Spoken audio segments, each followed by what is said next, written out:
Hello folks, welcome back, and today we're going to take a little look. This is going to be a little bit more bloggy than usual. We're going to be taking a look in a fellow's fish room.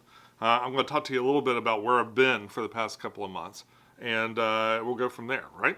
I'll try to keep it succinct. And I'm sorry I've been gone so long. I don't usually go this long without making some content, but I've been pretty busy. Got a lot of stuff going on. I got a 3D printer basically for Christmas, and I've been obsessed with that. I haven't been able to stop making things with it. It pretty much runs my life right now. I'm just a factory making plastic stuff. So I had the great honor and privilege of speaking at the Atlanta Area Aquarium Association. And a lot of folks came out, and then they had I spoke. I did a little demonstration about aquascaping. I used a Fluval Flex 15-gallon, and then somebody in the audience ended up taking it home. I had a really, really great time. They do this auction afterwards that was really neat. A lot of really interesting specimens came up. Real sophisticated folks down there that know their fishes and shrimps, etc. I know all about the shrimps in Atlanta. I'm getting hair all in my face now. Oh no. It's like when you're eating spicy food. Ooh. I had a lot of fun hanging out with all my club member friends down there. I haven't been into Atlanta in a while, actually, and actually drove around. I've driven through Atlanta quite a few times, but I haven't stopped and like really appreciated it in a while. And it was fun to kind of drive around and get familiar with the area again. All the folks down there were extremely nice, and I felt really, really, really good to go down and have such a friendly crowd. So I'm actually doing this a little bit backwards. I went to see two fish rooms. This is one I went to see on the way out. I want to show you the other one's a little bit bigger and a little bit longer video, so I want to kind of push it off on its own. But that'll be next week. You won't have to wait very long. This fellow is really nice, and he had a cool fish room, and I'm excited to show it to you. I'm going to let him introduce himself. Here you go. My name is Paul. I'm a member of the Atlanta Area Aquarium Association, and this is one of my tanks. Is this one of your bigger tanks? This is my biggest tank. This is a 200-gallon. It's got a bunch of silver dollars in it. My favorite fish since I was 10 years old has been a silver dollar. It's always been. So I have about 11 of them in here, a couple different varieties. My pet Oscar. I always hated Oscars till I got one recently, and now I love it to death. Looks like he loves you too. Yes. This is sort of my adoption tank. Almost half the fish in here are rehomed, rescued sort of fish. I got my first tank when I was 10 years old. Oh, wow. And then it didn't take long to have 4 tanks. And then I got my driver's license, and I kind of dwindled it out of it for a while. But since then, I've gotten back into it, and I've been going strong for probably 20, 30 years now. All right, well, I'm looking forward to taking a look at your stuff. Cool. So we have a room over here. Oh, let me get another shot. Tell me again about your inhabitants. Sure. We got the Paulini in the back, or a starry night cichlid. Oh yeah, wait, hiding back there. We in the front we have a little polar parrot. I play with the polar parrots a lot in the convict. Yeah. A few Severums in here. There's a leftover jewel from a breeding project. Wow. Big old firemouth. He's really old. If you haven't seen down here in the hole, there's a big electric blue Texas cichlid. Oh yeah, kind of hiding back there, peeping around the corner. Look down here into the rock. Oh, I see, yeah. He's the king. He rules that tank, huh? Yeah. We had a very large black ghost knifefish just recently, and that's why we have all the pipes and tubing. But when the cold spell, my heater failed, and he was the one fish that couldn't take the cold. Oh. Yeah, there's a starry night peeking out. Cool. All right. So in here we have another 25 or so tanks. Oh wow, what a neat setup in here. Thank you. I keep trying to think of ways to add more. Do you build your own stands? I do. Is it hard? I haven't ventured into that. It is a learning process. I watched King of DIY. I watched his stuff on building stands, and I kind of followed his template a little bit. Yeah, it worked out. It worked out pretty well. I like the double stacking of The 2x4s, they hold the weight instead of the screws holding the weight. Looks Seems like to you work got pretty tall good. floors. Yeah, I got lucky when I bought the house. It was tile floor from one end to the other on a concrete slab. Tile floors on concrete slab have been amazing for me. Yes, that was a credential to buying the house. I had to have at least one good spot for a fish room, concrete floor. I would have added the tile if I had to, but it was already here. Right. All right. So tell me about your tanks here. All right, we have the San Marcos Guddiads. I really like the Guddiads. They're a live bear from Mexico. Yeah, I'm trying to breed some of these, or not the exact same ones, but some other. I'm not real good with the names, but there it is right there. Yeah. Okay. I have some leftover Plecos from breeding. I used to breed a lot of bristlenose. Just a few assassin snails in there. Yeah, there's a few. My blue Acars just laid eggs, if you can see them right there. Oh, wow. They laid those, I think, for 2 nights ago. Oh, man. So they're due to hatch anytime. That's cool. It's their 3rd try. I'm hoping that it works this time. Yeah. Each time they get a little better being parents. Last time they had free swimmers for about a day before they disappeared. So in the next tank, we have some fire mouse I'm trying to breed. Okay. There's a pair back there. There's a pair plus an oddball. And some leftover Guddiads. I have just extra males in here. Oh, yeah. I found Guddiads make great dither fish because they move around a lot and they're tough. So they make great dither fish for cichlids. Some pretty fish. I really like the Guddiads. Yeah, there's some trout in there and some San Marcos. Oh, wow. All kinds of stuff. Yes. So if you go down to the bottom, these are the San Marcos Guddiads. And they're probably the most prolific fish in the fish room. If you look to the plant to the left, you'll see a lot of fry. They do not eat their fry. Oh, they don't, huh? So you don't have to separate them out? Nope. I barely got to give them somewhere to hide. I just like the plants, so I put them in there anyway. And you said they were San Marco? Is that their collection point? This is the name here. Okay. I believe this line actually came from Greg Sage at one time, but I did not get them from him. They're cute. Neat little fish. Thank you. A lot of poop. A lot of poop. Well fed. They eat a lot. They eat a lot. All right. Next we have the trout Guddiads. There's just a trio plus an old female in here.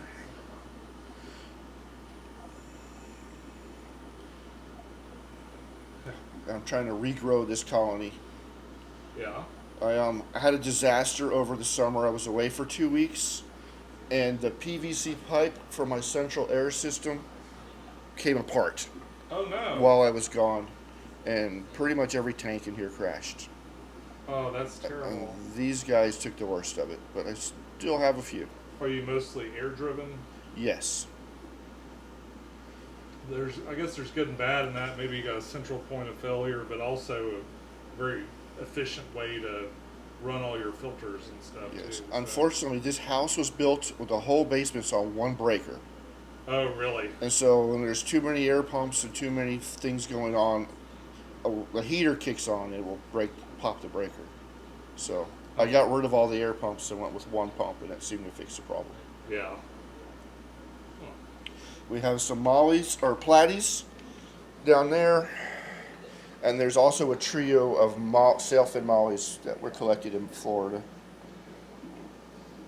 Oh, yeah? Did you go to a drainage ditch? A club member did. I personally did not. I've been down there many times, but I did not collect those.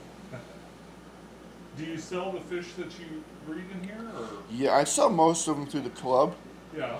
With swap meets and auctions. Yeah, you guys have that big auction. Do you do that at the end of every meeting and stuff? Yes. And then Premier Aquatics will buy from me from time to time with store credit. Oh, yeah. That's handy, too, to have a great fish store with a variety of things. All right, All well, we right. gotta go. Well, up here we got some mud guppies. guppies and some mystery snails and an accidental spawn of long fin bristlenose. I thought I was done breeding them, Oh wow, there's quite a few. I left the grow outs together for too long, and surprise. About how big do they get before they start to breed? They were probably, there's a male in there, he's about 3 inches long, About 3 inches. maybe 4. I He might likes- have some I need to separate. I think mine are all female. I think he's probably in the eyeballs to the tree man there. He likes a good hiding spot. All right. This one, he looks a little dry. Yeah, that's my pet piranha. We have the pike live bearers. They're up top there. Oh wow, I love these guys. If you want, I can gather some fry in a little bit and we can feed them. It's a blast to watch. I got there in a minute and Ready? Yeah. sacrificial lamb. We're gonna get stuck.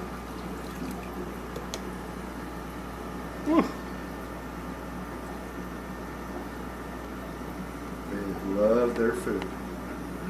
Zip right around. Super predators. You ever get any that survived this? No. Yeah, those are cool. And a few female convict polar parrots, whatever you want to call them.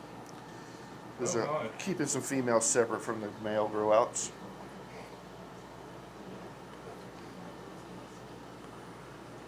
That's pretty. Turn Yeah. sideways for me, girl. There we go. She's got a lot of orange in her. She's definitely going to be a keeper to play with. Oh yeah, what a beautiful fish there. Nice. All right, we got some red tiger endlers in here. Unfortunately, I think I've sold all my good males. It's an accident that happens from time to time. So we'll grow out some fry and hopefully we'll get some more good ones. Those are some blue polar parrot grow outs in the next 2 tanks. Okay, let me get over here. Watch this here. Polar parrots, huh? Yeah, I've fallen down the rabbit hole with those. I've always loved convicts. They're my second favorite behind silver dollars. And the blue polar parrots are basically fancy convicts. They're really neat. Yeah, I like the odd shapes and stripes to them. What are you feeding them? Everything everybody else eats. There's a whole pile of food up top there. A lot of extreme food. A lot of extreme, a lot of Akari, some Tetra. Nice. We got some mollies in there. There's gold dust mollies, and I got a black molly for a male because I didn't have any females. I struggle with mollies. Oh yeah. I've always have, but I haven't given up yet. Do you do them with a little bit of brackish water? Or? I've added a lot of salt to that tank recently. It's probably almost salt water. Oh yeah. I'm amazed those plants are alive. I've heard they could actually kind of go all the way saltwater. I've seen them in the ocean. Really? Yeah. And those are some little cichlids I got at the club meeting yesterday and a few extra endlers. And the names down below them, I can't even remember what they're called. They're little African cichlids. Okay. They're on the CARES list. I know that. So we're going to grow them out and see what we can do with them. They're pretty. I'm told they're trimorphic or dimorphic where the male turns blue. Oh really? Yes. It'll be interesting to see what comes out of that. I very much look forward to it. So this Oh. was my 33 lowboy down here. Oh man. I love these tanks. I got this for $10 at the swap meet, this tank. Oh really? I cannot beat that. So in there's just a whole bunch of cherry shrimp and 2 retired longfin bristlenose. Probably can't see. Yeah, they will hide. A whole lot of Java fern. A lot of Java fern. That's a mighty piece of Java fern. That tank is ready to be broke down and redone. Maybe some pretty stuff in there. And there is Bobitis. There is a female or a male parrotfish that I just bought. Oh, hiding back Yeah, there. he's Yeah. in quarantine. Has some genetics. That's just a jungle. There actually is 5 cory cats in there that I bought for a project that didn't work out. Ludwigia and some other. Yeah.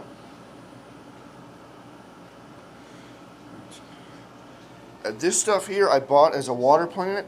It's something cherry. I forget the name. Leslie, you remember what this is called? This is that cherry, something cherry. You got, I think it's always in the auction. It's cherry. They just call it cherry leaf. Cherry leaf, but I can't keep it in the water. It grows out of the water like a bush, I've heard it does that. and it has pretty little purple flowers on it. Oh, really? When you don't cut it, but if I don't cut it, it fills that whole bottom area up. Oh, wow. Need to jam some of that at the top of some of my other tanks here. Yeah. Little shy guy. There's a little cichlid. When I got her, I got her at the auction, and she was in a little tiny bag, so you couldn't tell. But as soon as I let her go out of the bag, you could tell she had no swim bladder. Oh, no. And I just have not had the heart to put her out of her miseries. I've actually had her for a year and a half. Yeah, they'll live a long time. It's a without it and stuff. hydrophilia cherry leaf. Hydrophilia cherry leaf is what this is called. So down there is my spare convicts and polar parrots, just a jungle of madness. And there's some coal gadiads that have twisted spines and whatnot, that instead of culling them or feeding them to the Oscars, I just let them go in there. It's They- the island of misfit toys. Yeah, they hang with the cichlids no problem. So that's some gadiads and cichlids. Very cool. Looks like you got another big boy tank over here. I do. This is my 125. This is my first big tank I ever got. I bought this, gosh, 97, and I've moved it from 4 different houses, and I still have it and haven't broken it. Oh, man. It is hard to break these down and do them again, right? Yeah. There's some giant striped Raphaels down there in the corner. I got 6 of them. Oh, my gosh. Yeah. Do all my fields get this big? The stripes do. The spotted ones do not get that big. Okay, good. But those guys are tanks. And, I've got a Raphael catfish. We were just talking about it, and this is a lot more than I ever have seen of mine. I What? only see the end of his tail. I have found they're a lot like Cory cats, that if you get a whole bunch of them, they'll be a lot more active. They'll come out for feeding time and whatnot. Really? They wouldn't come out now with all these people in here. But- But if it's just me and I put food, they'll come out and eat. And one of them I've had for 25 years now. What So- is this cichlid right here? Those are Severums. Severums. Yeah. Is that green Severums, I believe? Neat. And these are, my brain just turned off. But there's another pair. They're from Damaris. Uruguay. Damaris cichlid. Thank you. And they lay eggs on this rock about every 2 or 3 weeks. Oh, really? Right there? Yep. So I bred them once and I could barely sell the fish, so I just don't breed them anymore. Oh, okay. It's an old angelfish in there. Little rainbow. The last of a group of rainbows. My big tanks turn into kind of a dump tanks, where people go to retire. Yeah. The last of a group. My 210's kind of like that too. It's like I put them there so they have a big place to swim at the last part of their life and stuff. Yeah. You know. I'd like to try and breed those Raphael cats. They've never been bred in captivity on purpose, Yeah. but I've been told that if you put them in a tank with a lot of current, or what I've read and understand, a lot of current and piles of rocks for the fry to hide in, you can get one occasionally, just show up. So I'm gonna try.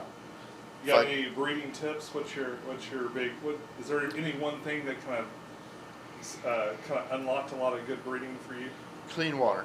Clean water. Keeping up with my water changes. I do 50 to 75% on every tank once a week. Once a week. Yeah. That's good. It's That's a lot of water.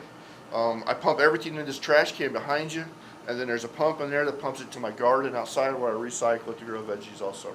Oh, wow. I got a big IBC tote that fills it up. It really helps with the plants and It stuff does. too. Yeah. So those are grow outs from parrot cichlids, blue polar parrots. Oh, wow. Oh, so this is this is fully grown, or are these, No, these are just grow outs. how big do they get? They'll get. Oh, I guess you had an There's adult one in right there. Okay. He's an old one. He's my F1 from my project, Right. and these are F4s, I believe. What's the F stand for? Generation. Generations. A lot of people use it from the wild, F1 from the wild, F2 from the wild. I've kind of adopted it as my polar parrot project. They're Keep track From of the- which yeah. generation of them. selective breeding, line breeding. Then there's some Bashardi down below. Do you sell these fish online? I'm not online. I do sell them at the swap meets, and I try to sell them at the auctions, but they don't sell very well at the auctions. But I don't care. I love them, so that's all that really matters. Yeah, that makes a big difference. The Bashardi I just got last month. They're cool. Yeah. I've always liked these a lot. So Do you do stuff to harden their water? Any kind of harden? my pH here is 7.6, I believe, or 7.8 after it chills out and relaxes. So my pH is already high. I've never put a hardness test on my water, so I don't know what the hardness is. But I did add some of the crushed coral in that cup there in Yeah. the tank. That should help a little bit also. Oh, I see. Yep. Very cool. And then behind the door over here, there's 3 more tanks. And those are all polar parrot projects. Like I said, I'm going off the deep end with them.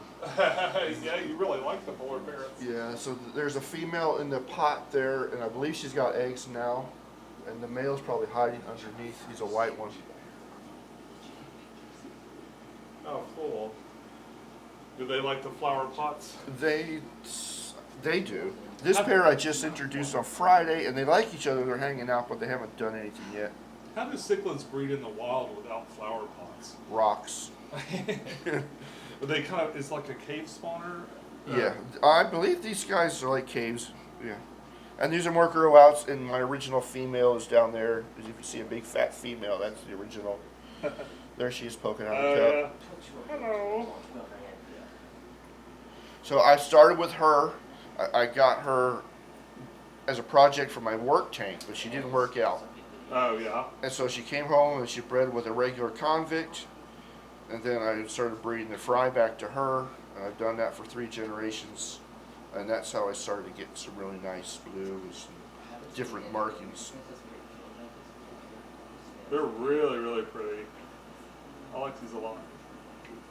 They don't look like they get too awfully big either. No, the females are about 2-3 inches, and the males probably max out at 5. Just like extra fat convicts. That's the way I like it. Yeah. Those are my fish tanks. Is that about it? Yeah, I got the central air system. That's how I run everything. Oh, yeah, let me look at that here. That's the joint that broke right there. It's the one that's not backed into a corner while I was on vacation. So you just run all this PVC into an air pump? Oh, is that Right the there. air pump that That's runs the air through? pump. You like this brand? Is it It works. That's the yeah, this is the blue one.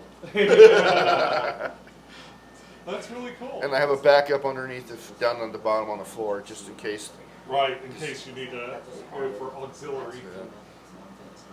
The other thing that's really neat, I liked how this plant started out as a trimming off of one of my other house plants, Uh-huh. dipped into this tank, and it has grown. It's gone down through here, dropped all its roots, and now the whole window.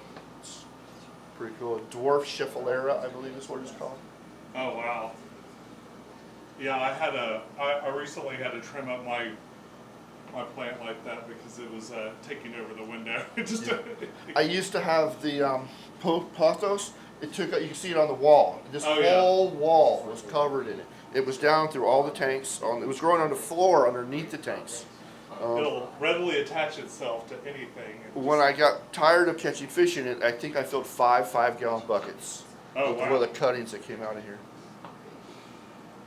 All right. Well, I think we'll wrap it up there. Thank you so much for Thanks for coming. taking I me really around. appreciate I it. really appreciate it. Have Yeah. a great time. Good. Well, Huge thank you to Paul for showing me around your fish room. I really appreciate it, man. It was a fun tour. If you got a fish room and you're not too far away from Knoxville, Tennessee, be sure to let me know. I'd be happy to take a look at it and share it with others. Paul's an award-winning fish keeper. I learned so much from going and talking to these guys and really seeing how they do things. Next week we're going to go to another one. This fish room was quite a bit larger, So the video will probably be just that. We're going to see Mitchell Broom next week.